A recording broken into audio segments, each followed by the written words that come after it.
American tankers captured a Tiger. I couldn't believe it only got 120 miles per tank. Late April to early May 1943, an olive grove near Tunis, Tunisia, North Africa. Allied reconnaissance units discovered what intelligence officers would later call the most valuable intelligence windfall of the North African campaign, Tiger 712, abandoned, intact, functional. The massive German heavy tank sat silent among gnarled olive trees, its 88mm gun motionless. The crew had fled without destroying their vehicle, no demolition charges had been placed. Through the chaos of total military collapse, the Germans had left their most feared weapon for the Allies to capture whole. What would be learned from this 60-ton steel monster would prove more valuable than destroying a dozen Tigers in combat. The tank would reveal not just German engineering excellence, but a critical strategic weakness that made even the mightiest weapon vulnerable on the battlefield. Not through inadequate armor or insufficient firepower, but through an appetite for fuel so massive it defied sustainable military operations across extended campaigns. The North African campaign ended in complete disaster for Axis forces. Between May 7 and May 13, 1943, approximately 230,000 German and Italian soldiers surrendered in Tunisia. The entire Afrika Korps ceased to exist as a fighting force. Among the surrendered units were survivors from Heavy Panzer Battalion 501, one of Germany's premier armored formations equipped with Tiger tanks. Tigers had arrived in Tunisia beginning in late November 1942. 3 Tigers from Heavy Panzer Battalion 501 reached Tunis on November 23, 1942, marking the combat debut of German heavy tanks in North Africa. More Tigers arrived through December and January, eventually building battalion strength to 20 operational vehicles. The Tiger's reputation preceded its arrival in Tunisia. Soviet forces on the Eastern Front had encountered these behemoths in January 1943 near Leningrad. Red Army reports described vehicles that could destroy T-34 medium tanks from distances exceeding 2,000 meters. The Tigers mounted the famous 88mm gun, derived from Germany's effective anti-aircraft weapon converted for anti-tank purposes. This gun could penetrate any Allied tank's frontal armor at ranges where return fire remained impossible. American forces first received intelligence reports about German super heavy tanks in early February 1943 through British sources. The descriptions seemed exaggerated to soldiers accustomed to facing Panzer III and Panzer IV medium tanks. Intelligence summaries described a tank weighing over 55 tons with frontal armor 100 mm thick and a main gun capable of destroying Allied tanks at distances beyond 2 kilometers. Many American tankers dismissed these reports as British exaggeration or propaganda. The reality exceeded the intelligence warnings.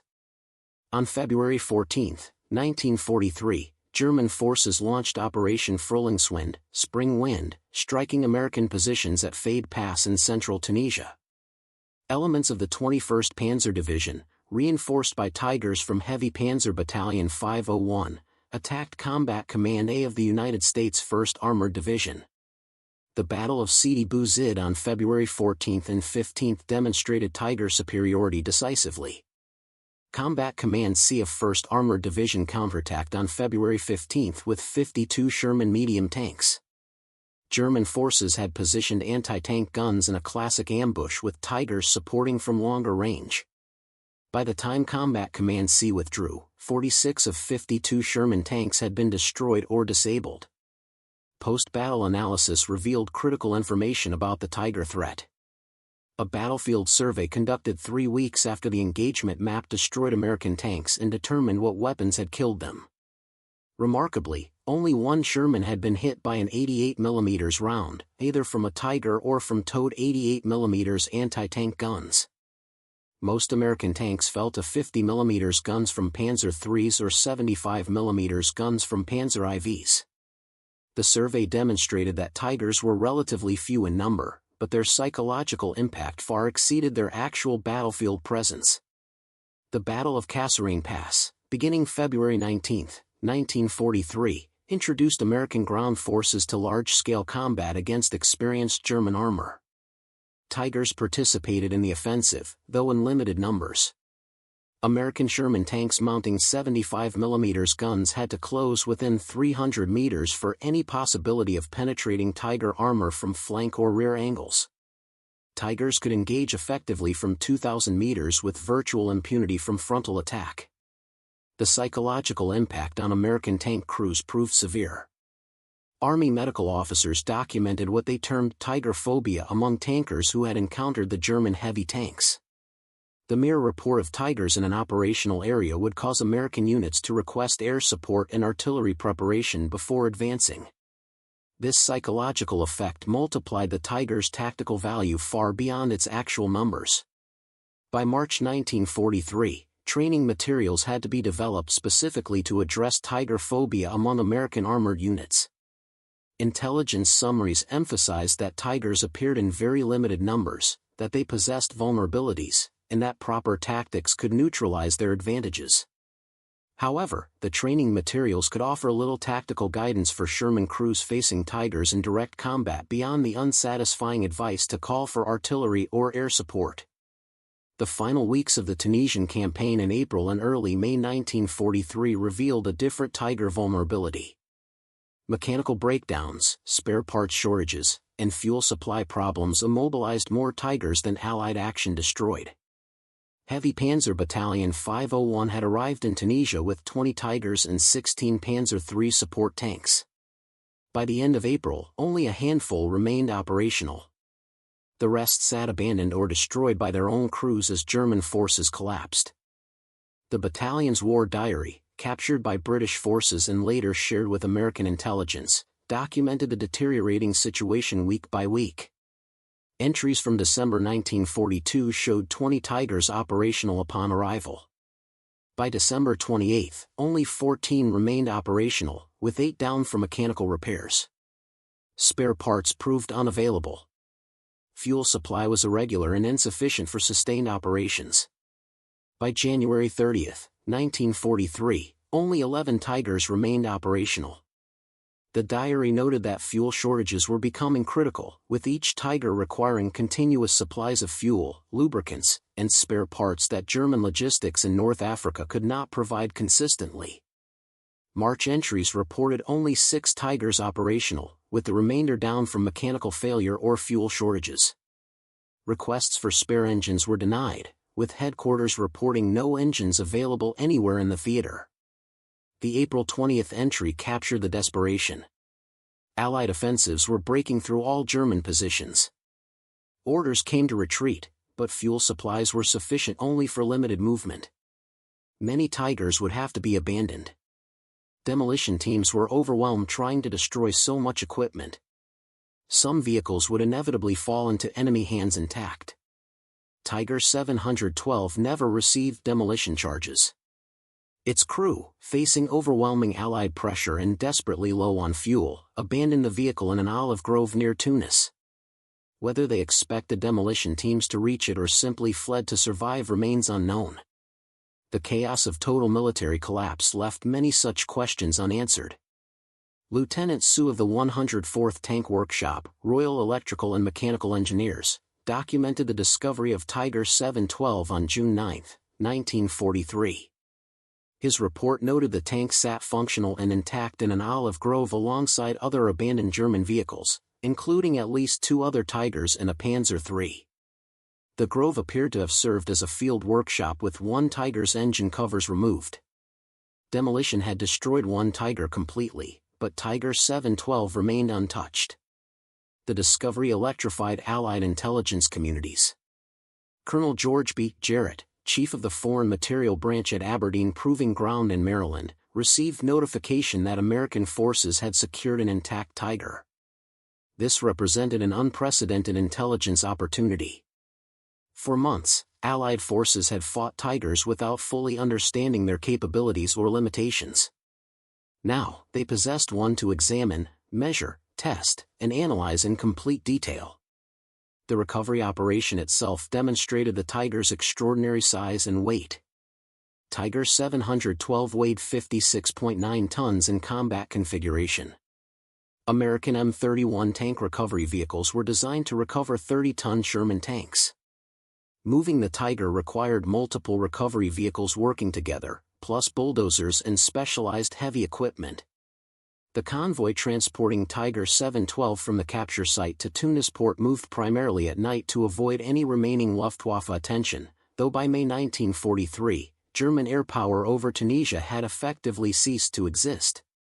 Engineers had to assess every bridge for load-bearing capacity. Some roads could not support the combined weight of the Tiger and its transport trailer. The journey that normally required 4 hours took 3 days. At Tunis port, loading the Tiger aboard ship presented another engineering challenge. The combined weight of tank and shipping cradle exceeded 65 tons, requiring heavy-lift cranes rated for 70 tons or more. Port engineers located suitable equipment and loaded Tiger 712 aboard Liberty ship SS Samuel P. Bush for Atlantic crossing. The voyage took approximately 3 weeks, with the ship arriving at Norfolk, Virginia, in early July 1943. From Norfolk, Tiger 712 traveled by special reinforced flatbed rail car to Aberdeen Proving Ground in Maryland, arriving in mid-July 1943. Aberdeen Proving Ground served as the United States Army's premier testing and evaluation facility for ordnance and armored vehicles. Engineers and intelligence officers had been preparing for months, studying captured German technical manuals, translating operating documents, and compiling battlefield intelligence reports. Brigadier General Gladion M. Barnes, Chief of Research and Development for Army Ordnance, sent explicit instructions to Aberdeen testing teams. The captured Tiger represented an unprecedented opportunity to evaluate the most dangerous enemy tank in detail. Testing would be comprehensive, covering armor protection, armament effectiveness, mechanical reliability, mobility characteristics, and, critically, logistical requirements including fuel consumption and operational range. Initial inspection revealed sophisticated German engineering. The Tiger employed interleaved road wheel arrangements with torsion bar suspension, providing superior weight distribution and cross-country performance. The Maybach HL230 12-cylinder engine produced 690 horsepower, substantial power, but barely adequate for the Tiger's 56.9-ton weight. German operating documents captured with the tank specified an operational range of 195 kilometers on roads under ideal conditions, approximately 121 miles. Off-road range was listed as 110 kilometers, approximately 68 miles. These figures immediately concerned American engineers familiar with Sherman operational ranges. Even accounting for the Tiger's greater weight, the operational range seemed remarkably short. The testing program at Aberdeen ran from July 1943 through January 1944, 6 months of intensive evaluation covering every aspect of Tiger performance. Fuel consumption testing received highest priority because it directly affected operational capabilities. American military doctrine emphasized mobile warfare, requiring armored units to operate deep in enemy territory, sometimes hundreds of miles from supply bases. A tank with limited operational range posed severe strategic limitations regardless of its tactical superiority. Tests on paved roads at steady cruising speed confirmed German specifications. Tiger 712 consumed approximately 195 liters per 100 kilometers on roads, equivalent to roughly 1.2 gallons per mile. This gave a theoretical maximum range of approximately 117 miles with a full 140-gallon fuel capacity, closely matching German claims of 121 miles. However, cross-country testing revealed dramatically worse fuel consumption. Aberdeen's rough terrain course included hills, mud, sand, water crossings, and obstacles simulating combat conditions. Test runs over 32-mile courses with frequent speed changes consumed 132 gallons, leaving only 8 gallons remaining from the original 140-gallon load. This represented fuel consumption of 4.125 gallons per mile, reducing operational range to approximately 34 miles under realistic cross-country conditions. Combat simulation tests produced even more alarming data. When test crews performed realistic combat tasks, including rapid acceleration and deceleration, frequent directional changes, turret traverse operations, extended idling periods simulating observation, and intensive radio use, fuel consumption reached 6.1 gallons per mile. Under these intensive combat conditions, operational range fell to approximately 23 miles before fuel exhaustion. The test results painted a devastating strategic picture. The Tiger tank, while supremely capable in direct combat, could not sustain extended mobile operations. Its massive fuel appetite demanded continuous resupply in quantities that would strain any logistics system. Under combat conditions, a Tiger battalion would require enormous fuel deliveries simply to remain mobile. Aberdeen engineers calculated the logistics burden. Each Tiger in active combat operations required approximately 1,500 to 2,000 gallons of fuel weekly. A battalion of 20 Tigers needed 30,000 to 40,000 gallons weekly just for the Tigers themselves, not counting support vehicles, half-tracks, trucks, reconnaissance vehicles, and other equipment essential to battalion operations. For comparison, American intelligence compiled fuel requirements for Sherman-equipped units. A typical American tank battalion with 53 Sherman tanks required approximately 65,000 gallons weekly, including all battalion vehicles. German heavy tank battalions with only 20 Tigers required nearly as much fuel for less than half the number of tanks. When support vehicle requirements were included, German heavy tank battalions actually consumed more total fuel than American medium tank battalions despite fielding less than 40% as many tanks. Colonel Barnes compiled Aberdeen testing data into classified intelligence reports distributed to all Army armor commands by October 1943. The reports emphasized that Tiger tanks possessed formidable combat capabilities, including armor protection superior to all Allied tanks and main armament effective beyond 2,000 meters. However, a critical vulnerability had been identified. Fuel consumption limited operational range to approximately 120 miles under ideal road conditions, reduced to 30 to 40 miles under realistic combat conditions. German logistics must provide continuous fuel supply, or Tigers would become immobilized. Immobilized Tigers cannot fight. The reports recommended strategies to interdict enemy fuel supply lines as effective methods for neutralizing Tiger threats. Intelligence officers cross-referenced Aberdeen data with captured German supply documents, revealing the full scale of Germany's logistical nightmare in sustaining Tiger operations. The analysis showed that German logistics in 1943 and 1944 could barely support Tiger fuel requirements, even under favorable conditions. With Allied air power systematically destroying German supply lines, fuel shortages would inevitably cripple Tiger effectiveness. The Tiger's fuel consumption explained mysterious operational patterns Allied intelligence had observed throughout 1943. German heavy tank battalions rarely operated more than 30 to 40 kilometers from established supply bases. Tigers avoided prolonged movements when possible. They frequently assumed static defensive positions rather than pursuing defeated enemies. This was not merely tactical preference but logistical necessity imposed by limited operational range. Captured German unit war diaries from multiple fronts confirmed the analysis. Heavy SS Panzer Battalion 101 War Diary from Normandy in summer 1944 documented recurring fuel shortages. The July 8 entry reported excellent combat results with 16 Sherman tanks and 3 Cromwell tanks destroyed for loss of 1 Tiger to mechanical failure. However, fuel supplies were exhausted after 4 hours of combat. The battalion sat immobile, awaiting fuel trucks while Allied forces withdrew. Pursuit was impossible due to fuel shortage. The July 20 entry reported fuel allocation reduced by 40% with orders to conserve fuel strictly. Tigers were restricted to defensive positions only, with no offensive operations authorized until the fuel situation improved. The entry lamented that the best tanks in Europe sat idle for want of fuel.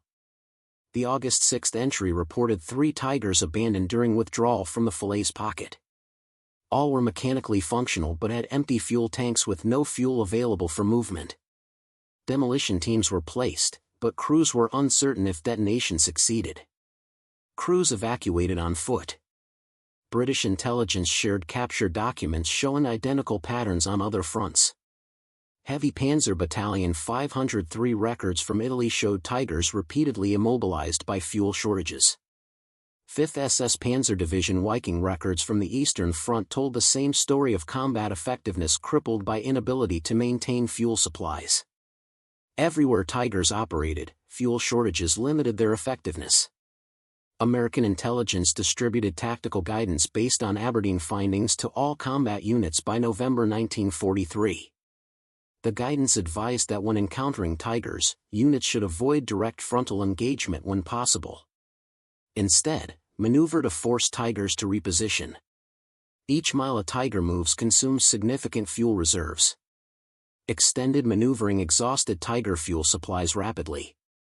Immobilized Tigers could be bypassed or destroyed with artillery and air support rather than risking direct tank engagement. Training films produced in late 1943 incorporated fuel consumption findings. One film, titled Understanding German Heavy Tanks, explained clearly that the Tiger tank consumed approximately 3 to 6 gallons of fuel per mile depending on terrain and tactical situation. Sherman tanks consumed less than 1 gallon per mile under most conditions. This meant American tanks could maneuver 5 to 6 times farther on equivalent fuel. Crews were instructed to use their mobility advantage by making Tigers chase American formations, burning scarce German fuel, then striking when Tigers could no longer maneuver effectively. The Normandy campaign in summer 1944 validated Aberdeen analysis. As Allied forces broke out from beachhead positions in July and August, German armor units found themselves unable to conduct mobile operations. Heavy panzer battalions equipped with Tigers and Panthers sat immobilized not from battle damage but from empty fuel tanks. American armored divisions advanced 130 miles in 7 days during the breakout. Tigers could not match this operational tempo even with full fuel tanks. Their actual combat range of 30 to 40 miles meant they could barely reposition between defensive positions, much less conduct mobile operations across the battlefield. The liberation of France in August and September 1944 provided overwhelming physical evidence of Tiger fuel problems. Reconnaissance units found dozens of abandoned Tigers and Panthers along German retreat routes. Most showed no significant battle damage. All had empty fuel tanks. German crews had destroyed what vehicles they could, but often lacked even the fuel necessary to conduct proper demolitions. Operational tanks were simply abandoned when fuel ran out. The Ardennes offensive in December 1944 exposed the fuel crisis catastrophically. German forces launched their last Great Western Offensive with strict fuel rationing. Each panzer division received fuel calculated for approximately 150 kilometers movement, with operational plans assuming capture of Allied fuel dumps for resupply. The plan failed completely. American forces held or destroyed fuel dumps, and German armor immobilized across Belgium as fuel ran out. Kampfgruppe, spearhead of 6th Panzer Army offensive, advanced 60 kilometers before fuel exhaustion stopped all movement. The battle group included Tigers from the 1st SS Panzer Division. Soldiers at Stoumont and La Glise reported Tigers littering roadsides immobilized by empty fuel tanks rather than battle damage. Major Hal D. Macau, an American officer captured by Kampfgruppe who later escaped, testified that German officers discussed the fuel situation openly. They desperately needed to capture American fuel dumps. When American forces held the dumps, the German offensive collapsed. Macau witnessed Tiger crews frantically siphoning fuel from disabled vehicles, trying to get at least some Tigers moving. The fuel crisis was total and absolute. German records captured after the war revealed that fuel shortages dominated German operational planning from 1943 onward. Each Tiger consumed approximately 300,000 gallons of fuel over its average service life. That same fuel quantity could have powered 7 Panther tanks or 18 Panzer IV tanks. Germany had chosen concentrated firepower over distributed capability and paid the strategic price in operational paralysis when fuel supplies dwindled. The final American assessment prepared by Army Ordnance in March 1945 concluded definitively that the Tiger I heavy tank represented exceptional design for individual combat performance but catastrophic failure in logistical sustainability. Fuel consumption of approximately 1.2 gallons per mile on roads, increasing to 3 to 6 gallons per mile under combat conditions, rendered the Tiger operationally unsustainable in extended campaigns. German industry could produce these tanks. German military could crew them with skilled tankers, but German logistics could not fuel them adequately, especially under constant Allied air interdiction of supply lines. After the war, Allied forces interrogated captured German tank designers and engineers. Henschel engineers who developed the Tiger admitted that fuel consumption concerns were raised during the design phase but were overruled by military demands for maximum armor protection and firepower. Erwin Aders, a senior engineer at Henschel, testified to Allied interrogators in May 1945 that engineers calculated during the design phase that Tiger fuel consumption would limit operational range to approximately 120 kilometers on roads, significantly less in combat conditions. This was reported to vehicle procurement officers who acknowledged the limitation but insisted that the Tiger's combat superiority would enable quick, decisive victories before fuel became a critical limiting factor. History proved them wrong. Dr. Ferdinand Porsche, whose competing Tiger design was rejected in favor of Henschel's version, provided testimony explaining that both competing designs suffered from excessive fuel consumption. His design used gasoline-electric drive, which was even less fuel-efficient than Henschel's mechanical transmission. Engineers knew that no heavy tank weighing 55 to 60 tons could achieve acceptable fuel economy with technology available in 1942. But military leadership demanded the heaviest armor and most powerful gun regardless of logistical consequences. The result was a tank that could dominate any individual battle but could not sustain campaigns. The Tiger's fuel consumption became a prominent teaching example in post-war military education. The United States Army Command and General Staff College used it extensively in logistics courses to illustrate a fundamental principle: a weapon system that cannot be sustained in combat is not an effective weapon regardless of tactical performance. The Tiger tank, despite its fearsome reputation and genuine tactical superiority, ultimately proved this principle through thousands of examples across European battlefields. Superior tactical performance without logistical sustainability equals strategic failure. Tiger 712 remained at Aberdeen Proving Ground as a training exhibit until 1989, serving for 46 years as a physical reminder of the importance of logistics in armored warfare. The tank that had terrorized Allied crews in 1943 became a classroom tool teaching the critical relationship between tactical capability and strategic sustainability. Generations of American armor officers studied it, learning lessons about balancing firepower, protection, and mobility with sustainable logistics. In 1989, Tiger 712 was loaned to Germany for restoration and display. It eventually returned to the United States and currently resides at Fort Moore, Georgia, formerly Fort Benning, as part of the United States Army Armor and Cavalry Collection. The left side of the hull and turret remain cut open for instructional purposes, revealing internal components to students. It stands as both monument and teaching tool, representing German engineering excellence that ignored operational sustainability constraints. The capture and testing of Tiger 712 provided intelligence that fundamentally shaped Allied tank tactics for the remainder of World War II.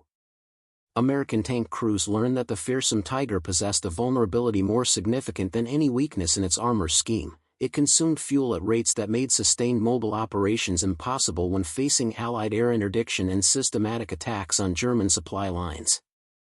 Understanding this vulnerability allowed Allied forces to develop effective counter-tactics that neutralized Tiger advantages without requiring equivalent armor or firepower. Understanding Tiger fuel consumption influenced American tank design for decades after the war. The M48 Patton tank, developed in the 1950s, achieved better than 1 mile per gallon fuel economy despite weighing 47 tons and mounting a powerful 90mm gun.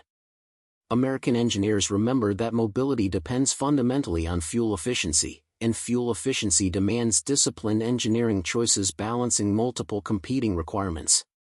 The lessons learned from Tiger 712 ensured that operational range remained a critical design parameter for all subsequent American armored vehicles. Modern main battle tanks continue the legacy of balancing firepower, protection, and mobility with sustainable logistics. The M1 Abrams tank, introduced in 1980, carries over 500 gallons of fuel and achieves approximately 0.6 miles per gallon, enabling operational range exceeding 300 miles on roads. Despite being a gas turbine-powered 70-ton vehicle, the Abrams maintains sufficient operational range for deep strikes and mobile operations. Designers ensured that even the most powerful tanks can go the distance operationally, a lesson learned partly from Tiger 712. The story of Tiger 712 teaches an enduring lesson about military technology. Superior weapons require sustainable logistics to achieve strategic effect. The most powerful tank in the world becomes useless when immobilized, waiting for fuel trucks that never arrive. German engineering created a tactical masterpiece in the Tiger. German logistics could not sustain it in extended operations against enemies who controlled the air and systematically destroyed supply infrastructure. Allied forces exploited this vulnerability ruthlessly and effectively. The final assessment belongs to Colonel George B. Jarrett, who supervised all captured German equipment evaluation during and after the war. Written in June 1945, his summary assessment captured 3 years of testing and analysis. The German Tiger tank achieved everything its designers promised tactically. It provided superior armor protection, devastating firepower at long range, and excellent crew protection. But it failed strategically because it violated a fundamental military principle: any weapon system must be sustainable in extended combat operations. The Tiger's fuel consumption, mechanical complexity, and extraordinary logistical demands made it ultimately unsustainable in prolonged warfare. Germany built an army around weapons it could not adequately support logistically. The Tiger exemplifies this failure perfectly. Brilliant tactical capability cannot overcome inadequate strategic logistics. The Tiger proved this truth in thousands of burning and abandoned hulks scattered across Europe, from Tunisia to Berlin. Tiger 712 sits today in climate-controlled storage at Fort Moore, Georgia. Its 88mm gun remains silent forever. The Maybach engine that consumed fuel so voraciously will never run again. But the lessons it taught continue resonating through every armor school, every logistics course, every staff college studying modern mechanized warfare. The principles are timeless and universal. The tank that terrorized Allied crews in 1943 became the teacher that shaped modern armor doctrine, not through its considerable strengths, but through its greatest weakness. The Tiger could dominate any single battlefield through superior firepower and protection, but it could not reach distant battlefields, could not sustain extended operations far from supply bases, and could not survive the systematic fuel starvation that Allied air power and logistics targeting inflicted on German forces. A tank that travels only 120 miles on a full tank of fuel under ideal conditions, reduced to 30 miles under combat conditions, cannot win wars spanning entire continents. Germany learned this lesson through thousands of abandoned Tigers from North Africa to Normandy to the Ardennes to Berlin. America learned it through systematic testing of Tiger 712 and built an armored force that prioritized operational sustainability alongside combat capability. In mechanized warfare, the side that can sustain operations across distance and time wins. The Tiger forgot that fundamental rule. History never forgave the oversight. The capture and testing of Tiger 712 ensured that Allied forces understood completely that firepower means nothing without fuel to reach the battlefield. Armor protection means nothing without mobility to exploit tactical success. The best tank in the world means nothing without the logistics infrastructure to sustain it across extended campaigns in hostile territory under enemy air attack. Tiger 712 stands today as both monument and teaching tool. Monument to German engineering ambition that exceeded logistical reality and strategic sustainability, teacher of the enduring principle that warfare requires sustainable systems engineering, not merely superior weapons.